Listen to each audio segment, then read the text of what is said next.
नमस्कार, मैं डॉक्टर भारती चौधरी पुनः उपस्थित हूँ एक नए वीडियो के साथ। आज का हमारा विषय है नारी ही क्यों छली जाती है। नारी और पुरुष गृहस्थी रूपी गाड़ी के दो पहिए होते हैं, दोनों एक दूसरे के पूरक हैं। किसी के बिना घर गृहस्थी नहीं चल सकती, ये सृष्टि नहीं चल सकती।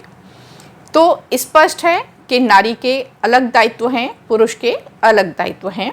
पुरुष का काम है परिवार का भरण पोषण करना और नारी का काम है परिवार की देखभाल करना, उसको संभालना, बच्चों की परवरिश करना, घर के लोगों का ध्यान रखना, पति का ध्यान रखना, सबकी सेवा करना। अब समय बदल रहा है तो समय के हिसाब से ज़रूरतें भी बदल रही हैं। अब इतनी महंगाई हो गई है कि अकेले पुरुष के कमाने से काम नहीं चलता है, कभी कभी नारी को भी कमाना पड़ता है। तो आवश्यकता के अनुसार अगर पुरुष घर के काम में मदद कर रहा है और नारी बाहर के काम में मदद कर रही है तो कोई आश्चर्य की बात नहीं है। अगर एक दूसरे के दायित्व को निभाने में एक दूसरा व्यक्ति मदद नहीं करेगा तो घर में अशांति हो जाएगी, क्योंकि एक दिन में समय तो उतना ही होता है। अब उसको आप चाहे घर परिवार के लिए दे दो, चाहे नौकरी के लिए दे दो, इसलिए फिर क्या होता है कि दायित्व बढ़ जाता है। स्त्री पुरुष दोनों का ही दायित्व बढ़ जाता है। अब ऐसे में दोनों को एक दूसरे पर विश्वास बनाए रखना बहुत ज़रूरी होता है। समस्या कहाँ आती है, जो मैंने प्रश्न किया कि नारी ही क्यों छली जाती है, वहाँ पर समस्या आती है स्त्री पुरुष को नहीं पहचान पाती है और पुरुष स्त्री को नहीं पहचान पाता है। देखिए, नकारात्मक और सकारात्मक दोनों ही लोग होते हैं। अच्छी स्त्रियाँ भी होती हैं, बुरी स्त्रियाँ भी होती हैं, अच्छे पुरुष भी होते हैं और बुरे पुरुष भी होते हैं। अब समस्या कहाँ पर आती है कि जो पुरुष बुरा है वो स्त्री को, मान लीजिए उसको एक गलत स्त्री मिल जाती है तो वो तो उसको 2 मिनट में निकालेगा और दूसरा विवाह कर लेगा। लेकिन उसके पुरुष के पास में विकल्प होते हैं, स्त्री के पास में विकल्प नहीं होते हैं। स्त्री जिस दिन पति के साथ उसके घर आती है तो ये सोच कर आती है कि अब वो अर्थी में बैठकर ही उस घर से बाहर निकलेगी। अब दूसरा स्वभाव होता है कि पुरुष का जो पत्नी के साथ संबंध होता है उसमें ज़रूरत अधिक होती है। पुरुष ज़रूरत के हिसाब से रिश्ते करता है। उसकी अर्धांगिनी होने का मतलब है कि उसकी शारीरिक, मानसिक, भौतिक सभी आवश्यकताओं को पूरा करना, उसकी सेवा करना, ये उसका डिमांड होती है, ये उसकी इच्छा होती है, या मान लीजिए कि वो शादी इसीलिए करता है। अब दूसरी तरफ स्त्री होती है। स्त्री जब शादी करती है किसी पुरुष से तो उसकी मानसिक स्थिति होती है कि वो एक नए घर में जा रही है। अब वही उसका घर है, वही उसका परिवार है और वहाँ से उसकी मृत्यु ही उसको अलग करेगी। जन्म जन्मांतर का संबंध है उस व्यक्ति के साथ जो उसका पति बना है। तो वो पूर्ण समर्पण के साथ पति को, स्वयं को समर्पित करती है, हृदय की गहराइयों से उसे प्रेम करती है। फिर सहन शक्ति तो महिलाओं में दैवीय गुण है, त्याग, सहन शक्ति और विनम्रता, मधुरता, ये सारे गुण उसके जन्मजात होते हैं, प्रकृति ने उसे प्रदान किए हैं। अब समस्या आती है कि नारी पुरुष को जब पहले ही वो सोच कर आती है, उसके मन में कोई शक संदेह नहीं होता है, तो वो पूर्ण समर्पण के साथ उसको पसंद करती है, उसकी सेवा करती है। अब ऐसे में अगर पुरुष उसके साथ धोखा करता है या वो गलत व्यवहार करता है तो क्या होगा, नारी पहले उसको बात से समझाने की कोशिश करेगी, फिर थोड़ा गुस्सा करके समझाने की कोशिश करेगी, फिर रोएगी, धोएगी, लड़ेगी, झगड़ेगी। उसके बाद में भी अगर पुरुष की बात नहीं सुनता है, उसकी भावनाओं की कद्र नहीं करता है, उसकी सही बात का भी सम्मान नहीं करता है, परिवार में उसका खुद का सम्मान नहीं करता है, तो नारी के पास क्या विकल्प है? वो हार मान लेगी, चुप हो जाएगी और अपने दायित्वों का निर्वहन करती रहेगी। यानी कि वो उस घर में तो रहेगी लेकिन एक जिंदा लाश की तरह से वो रहती है। उसकी सारी भावनाएं खत्म हो जाती हैं, क्योंकि उसने जिस व्यक्ति के प्रति उसने अपने आप को समर्पित किया था, अगर वही व्यक्ति उसको समझने के लिए तैयार नहीं है तो वो किसके लिए श्रृंगार करेगी, किसके लिए खुश होगी, किसके लिए दुखी होगी।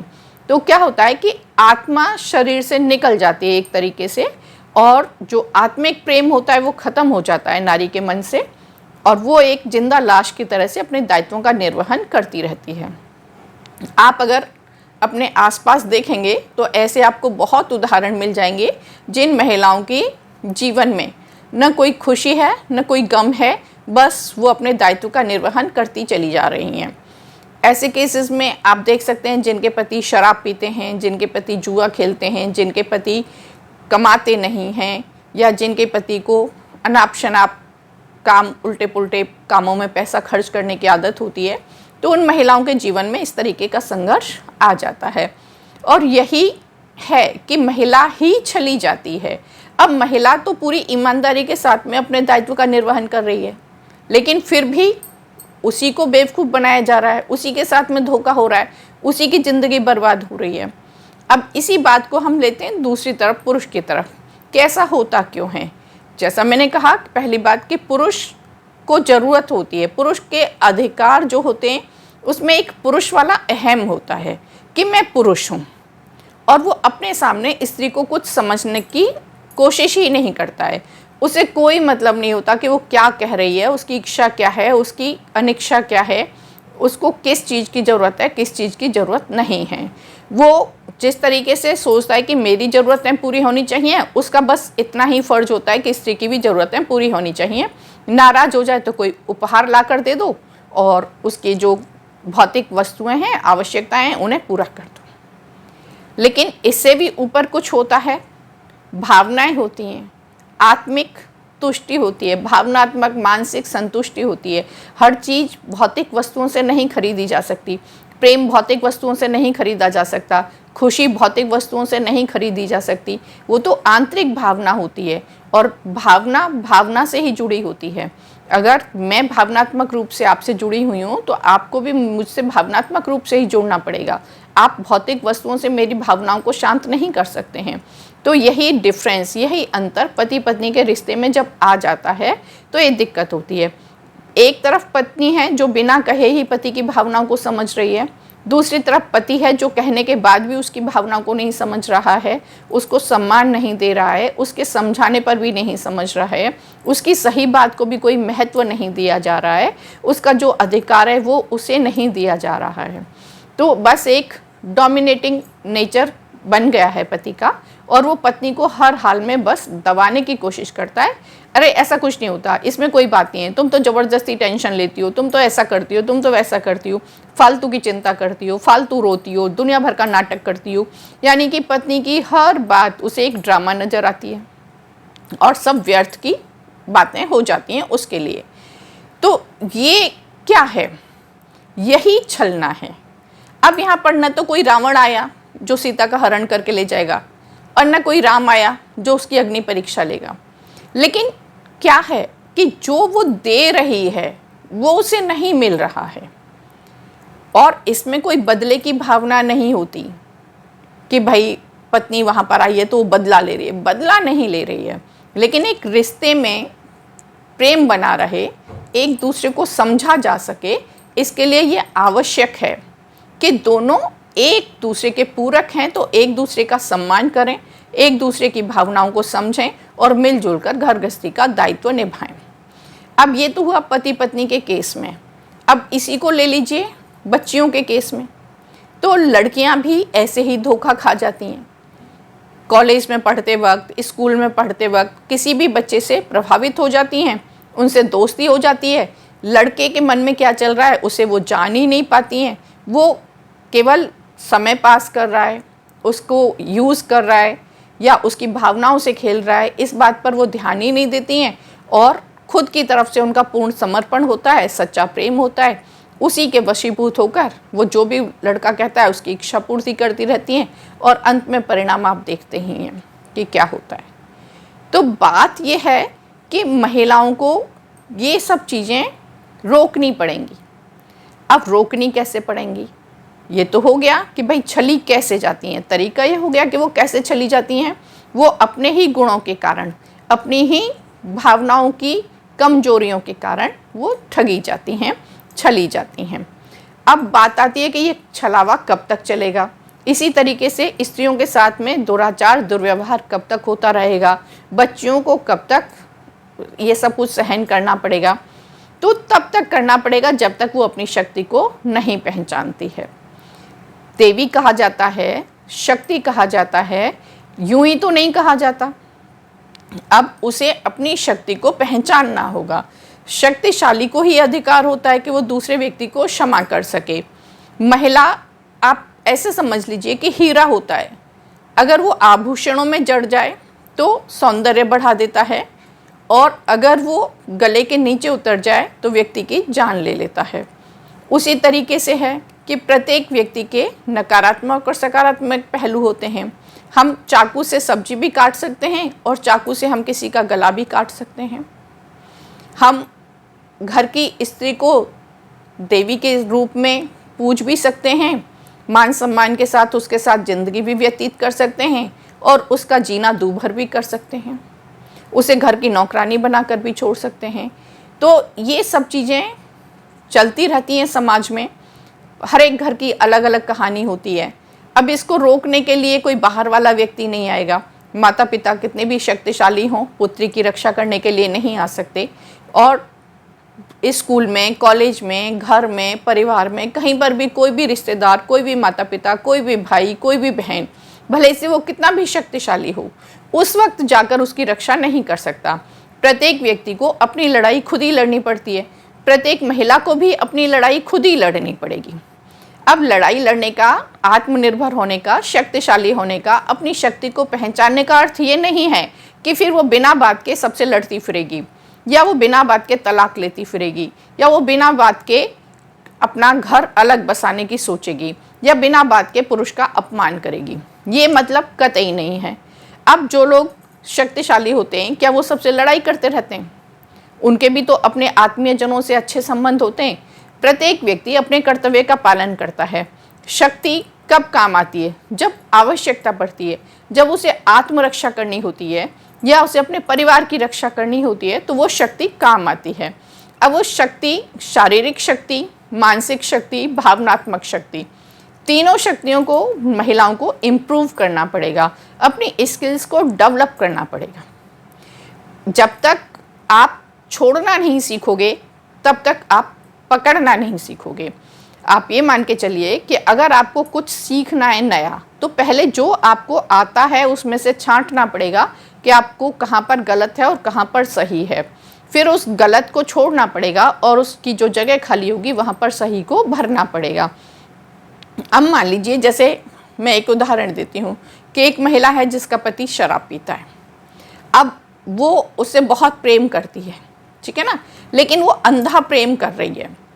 जब अगर वो अपने पति के शराब को नहीं छुड़वा पा रही है, उसे सही रास्ते पर नहीं लेकर आ रही है, तो प्रेम डिज़र्व नहीं करता है। मेरा मानना है कि अगर सामने राम हैं और अपने कर्तव्य का पालन कर रहे हैं, तो नारी को सीता बनकर उसकी सेवा करनी चाहिए। लेकिन अगर सामने रावण है और वो आपको प्रताड़ित कर रहा है, अपने दायित्व का निर्वहन नहीं कर रहा है, तो आपको भी दुर्गा बन जाना चाहिए और उससे अपने अधिकारों को छीन लेना चाहिए। अपने बच्चों की, अपने परिवार की रक्षा करनी चाहिए। फिर घर गृहस्थी की कमान आपको अपने हाथ में ले लेनी चाहिए। यहाँ पर शक्ति की आवश्यकता है। क्यों? क्योंकि आपको अपने बच्चों की रक्षा करनी है, आपको अपने परिवार की रक्षा करनी है, आपको अपनी रक्षा करनी है। क्यों? क्योंकि आपका पति अपने कर्तव्य को भूल चुका है। अब उसे आपको अपना कर्तव्य याद दिलाना पड़ेगा। तो अब ये जो डिसीज़न है वो औरत कब ले सकती है? जब वो शारीरिक रूप से सक्षम होगी कि पति को झेल सके। अगर कोई ऐसी बात आती है कि उसे रोकना पड़े, तो वो उसे रोक सके। ऐसा नहीं हो कि उसने एक धक्का मारा और तुम 4 जगह जाके गिर गए और बेहोश हो गए, नहीं चल पाएगा। फिर आप उसे कैसे रोकोगे? अब दूसरा, आत्मनिर्भरता होनी चाहिए, यानी कि आपकी स्किल्स डेवलप होनी चाहिए कि आप कुछ ऐसा काम कर सको जिससे कि घर की आर्थिक आमदनी हो जाए, आप पैसे कमा सको, अपने बच्चों को पाल सको। वो तुम्हें सीखना पड़ेगा। उसके अलावा फिर दुनिया में सब तरीके के लोग होते हैं। कुछ लोग कहेंगे आपने बहुत अच्छा काम किया, कुछ लोग कहेंगे आपने बहुत बुरा किया, आपको घर चलाना नहीं आता, आप अपने पति का अपमान करते हो, पति के परिवार वाले भी आपके ऊपर हावी हो जाएंगे। अब उस स्थिति में क्या करना पड़ेगा कि आपको परिवार को फेस करना पड़ेगा, समाज को फेस करना पड़ेगा। तो वहाँ पर आपको मानसिक रूप से जो डिसीज़न लिया है वो सही है। उस पर अटल रहने के लिए आपको मानसिक रूप से मजबूत होना पड़ेगा। भावनात्मक रूप से जो आप अंधा प्यार अब तक करे जा रही थी कि रोज़ कस्में खा ली कि मैं कल से छोड़ दूंगा, और फिर वापस वही दूसरे दिन सुबह होते ही फिर वही रंग ढंग चालू, वही क्रियाकलाप चालू। तो वो जो आप एक बार क्षमा किया, 2 बार क्षमा किया, 3 बार क्षमा किया, जो आप करते जा रही थी उसे आपको स्ट्रांगली यानी कि भावनात्मक रूप से आपको मजबूत होना पड़ेगा। आपको नहीं तो नहीं, आपको गलत बात बर्दाश्त नहीं करनी है तो नहीं करनी है। जिससे आपका अहित हो रहा है, आपके बच्चों का अहित हो रहा है, वो नहीं बर्दाश्त किया जाएगा, वो नहीं सुना जाएगा। अब इसके साथ में आपको और भी ज़्यादा स्ट्रांग होने की आवश्यकता कहाँ पर है कि अपने अधिकार को छोड़ना नहीं है। बच्चे आपके हैं, परिवार आपका है, पति की संपत्ति आपकी है और पति भी आपका है। तो वहाँ से आप क्यों जाएं? किसी को भी राइट नहीं होता है कि आप वहाँ से जाएं, जब तक व्यक्ति की जान पर ना बनाए कि भाई अब तो आपकी कोई भी शक्ति काम नहीं आ रही है। हो सकता है कि आपके प्राण ही चले जाएं, और अगर आपके प्राण चले गए तो आपके बच्चों को कौन पालेगा? तो ऐसी ही स्थिति में होता है कि हम अलग हो जाएं, संबंध विच्छेद कर लें और अपना अलग रहकर अपने बच्चों का भरण पोषण करें। अन्यथा समय से पहले ये स्थिति आए, उससे पहले ही कदम पर, पहले ही गलत कदम पर आप अपनी शक्ति का प्रयोग करिए, अपने अधिकारों का प्रयोग करिए। क्यों डरना है? जब तक स्त्रियां डरती रहेंगी, कमज़ोर बनती रहेंगी, दूसरों के आश्रित रहेंगी, तब तक यही होगा। आश्रित रहना और आत्मनिर्भर होना दोनों में अंतर है। हम अपने दायित्व का निर्वाह आत्मनिर्भर होकर भी करते हैं, पति की भी सेवा करते हैं, परिवार की भी सेवा करते हैं और अपने बच्चों का भी भरण पोषण करते हैं। लेकिन आश्रित होने पर क्या है कि हम अपनी शक्तियों का उपयोग करना ही नहीं जानते। हमारे अंदर वो काबिलियत ही नहीं होती, हमारे अंदर वो योग्यता नहीं होती, हमारे यहाँ वो क्षमता ही नहीं होती। आप जानते हैं, इस समाज में उगते हुए सूरज को दुनिया सलाम करती है। अगर आप कुछ हैं, सामने वाले को लग रहा है कि अगर आप खड़ी हो गई तो आपसे ज़्यादा कमा लेंगी, आपसे अच्छी तरीके से परिवार को चला लेंगी, आपसे अच्छी तरीके से बच्चों को पाल लेंगी, तो वो सोच समझ कर बोलेगा। अगर उसे लग रहा है कि तुम्हारे पास कोई रास्ता नहीं है, तुम कहीं नहीं जा सकती हो, तुम्हें कोई ठिकाना नहीं है, तुम्हारे अंदर कोई हुनर नहीं है, तुम्हारे अंदर कोई स्किल नहीं है, तुम्हें दुनिया के किसी कोने में कोई भी काम नहीं मिलेगा, तुम 2 पैसे भी कमाने के लायक नहीं हो, किसी से बात करने के लायक नहीं हो, तुम्हारे अंदर इतना हौसला नहीं है, अपने ऊपर इतना आत्मविश्वास नहीं है कि तुम घर के बाहर निकलकर दुनिया का सामना कर सको, तो उस स्थिति में आपको प्रताड़ित होना ही पड़ेगा। अब ये जो चीज़ें हैं, अब यहाँ पर राम राज्य और रावण राज्य तो है नहीं, हम सब स्वतंत्र हैं, सबके बराबर अधिकार हैं। कानूनन भी महिलाओं को खूब अधिकार दिए गए हैं, पुरुषों से अधिक अधिकार महिलाओं के हैं। लेकिन फिर भी जो पुरुष की प्रवृत्ति है वो तो नहीं बदली, पुरुष का चरित्र नहीं बदला, महिलाओं का चरित्र नहीं बदला। तो प्रत्येक व्यक्ति को अपनी रक्षा स्वयं करनी पड़ती है। जब तक नारी अपनी शक्ति को नहीं पहचानेगी, अपनी स्किल्स को डेवलप नहीं करेगी, अपने भावनात्मक नियंत्रण नहीं करना सीखेगी, मानसिक विकास नहीं करेगी, सही को सही और गलत को गलत कहना नहीं सीखेगी, तब तक वो ऐसे ही प्रताड़ित की जाएगी, तब तक वो ऐसे ही छली जाएगी। सामने कौन है, आपको इतनी समझ नहीं आ रही कि आप दुष्ट व्यक्ति की पूजा कर रही हैं या जो डिज़र्व करता है, अच्छा व्यक्ति है, उसकी पूजा कर रही हैं। क्यों? तो ये पुरुष को भी देखना पड़ेगा, ये दोनों पर लागू होता है। पुरुष को भी स्त्री को पहचानना पड़ेगा, स्त्री को भी पुरुष को पहचानना पड़ेगा, दोनों को ही अपने आप को कैपेबल बनाना पड़ेगा, दोनों को ही अपनी स्किल्स को डेवलप करना पड़ेगा, तब जाके दोनों ही संबंध को अच्छे से चला पाएंगे। और अगर एक भी व्यक्ति गलत रास्ते पर जाता है तो उसे वो रोक पाएंगे। अब होता क्या है, क्योंकि पुरुष का सब लोग सम्मान करते हैं, पुरुष को सब लोग सपोर्ट करते हैं, इसलिए पुरुष कभी भी प्रताड़ित नहीं होता, पुरुष को कभी कोई दोष नहीं देता, हर एक दोष महिला को ही दिया जाता है। पुरुष की दुश्मनी होगी तो भी टारगेट महिला को ही किया जाएगा। इसलिए महिला का सशक्त होना बहुत आवश्यक है, उसको अपनी स्किल्स को डेवलप करना बहुत आवश्यक है। लेकिन इसका मतलब ये नहीं है कि आप आत्मनिर्भर हो गए हैं, आप सक्षम हैं, आपको अपने ऊपर भरोसा है, आप कैपेबल हैं, तो आप बिना किसी बात के परिवार को बर्बाद करें। अपनी गलती देखें नहीं, अपने दायित्व का निर्वाह किए करें नहीं, और बस क्योंकि आप कैपेबल हैं इसलिए ज़बरदस्ती घर से बाहर जाने की कोशिश करें। आपके पास में सारी सुख सुविधाएं हैं, आपका पति अच्छा कमा रहा है, आपको कमाने की कोई आवश्यकता नहीं है, लेकिन फिर भी आप जिद कर रही हैं कि मुझे तो नौकरी करनी है। आपकी नौकरी की वजह से भले ही से बच्चे परेशान हो रहे हों, उनको समय पर खाना पीना कुछ नहीं मिल रहा हो, तो ये चीज़ें नहीं हैं। मेरे कहने का ये कतई अभिप्राय नहीं है। महिलाओं को सशक्त बनना है, आत्मनिर्भर बनना है, लेकिन अपने दायित्वों को नहीं भूलना है, अपने गरिमा को नहीं भूलना है, अपने कर्तव्यों को नहीं भूलना है। आवश्यकता पड़ने पर ही अपनी शक्ति का उपयोग करना है। परिवार को बर्बाद करने के लिए अपनी शक्ति का उपयोग नहीं करना, परिवार को आबाद करने के लिए अपनी शक्ति का प्रयोग करना है। और जब महिला ये दोनों चीज़ें सीख जाएगी कि उसको क्या करना है और क्या नहीं करना है, कब करना है, कितना करना है, कैसा करना है, तब उसके प्रति ये दुराचार, दुर्व्यवहार, अत्याचार सब बंद हो जाएंगे। वो किसी भी पुरुष के हाथों कभी भी, किसी भी काल में, किसी भी युग में छली नहीं जाएगी। धन्यवाद।